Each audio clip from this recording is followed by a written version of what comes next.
মাদ্রাসায় রেখে টপকি মাদ্রাসায় মোল্লা তৈরি হবে।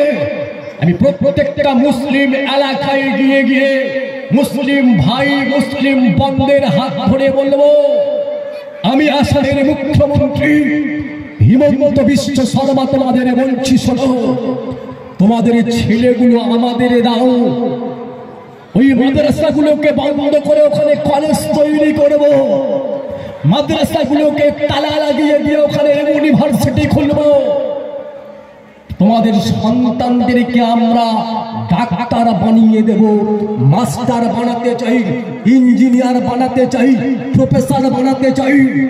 মাদ্রাসায় পড়াশোনা করলে ওরা মোল্লা তৈরি হবে, মোল্লা।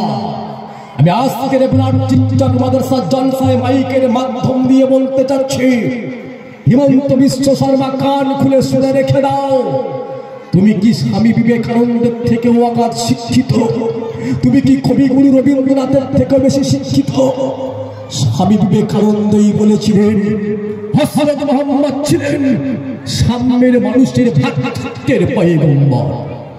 কবিগুরু রবীন্দ্রনাথ ঠাকুর তিনি বললেন, হযরত মুহাম্মদ সাল্লামের চরিত্র ছিল সম্পূর্ণাঙ্গ এবং কলঙ্কহীন। হযরত মুহাম্মদ সাল্লাল্লাহু আলাইহি সাল্লাম নিজেকে কখনো কোনোদিন ভগবানের সমান বলে মনে করেনি। হযরত মুহাম্মদ সাল্লাম তিনি তার জীবনের পবিত্রতাকে ভালোবাসতেন। মৃত্যু পর্যন্ত হযরত মুহাম্মদ একজন ন্যায় সত্যবাদী জীবন যাপন করে গেছেন। ভাবতে বড় অবাক লাগে, আপনি অবাক হয়ে যাবেন। আজকে যারা হযরত মুহাম্মদ সাল্লাল্লাহু আলাইহি সাল্লামের গায়ে থুতু নিক্ষেপ করতে চাচ্ছ, কান খুলে শুনে রেখে দাও, চাঁদের গায়ে যদি কেউ থুতু ফেলতে চায়, চাঁদে তো থুতু ফেলতেই পারবে না, যে থুতু দিতে যাবে সেই থুতু ঘুরে এসে তার মুখে পড়বে। হযরত মুহাম্মদ সাল্লাল্লাহু আলাইহি সাল্লাম তিনি কত বড় মহাপুরুষ ছিলেন। কোরআন এবং হাদিসে ফিগুরিতে যা বলা হয়েছে সব কথা বলবার মতো অবকাশ সময় নেই। একটা কথা আপনাদের বলছি, আপনারা জানেন এই পৃথিবীতে একটি বই লেখা হলো, বইটার নাম দেওয়া হলো 300। বইটি যিনি লিখলেন, লেখকের নাম হলো মাইকেল এইজহার্ড। মাইকেল এইজহার্ড 300 নামক বইটি লিখে সারা পৃথিবীর 100 শ্রেষ্ঠ মানুষের জীবন চরিত্র লিখতে গিয়ে মাইকেল আত্মসমীক্ষায় বসলেন, আমি বিশ্বের 100 শ্রেষ্ঠ মানুষের জীবন চরিত্রের একটা বই লিখলাম।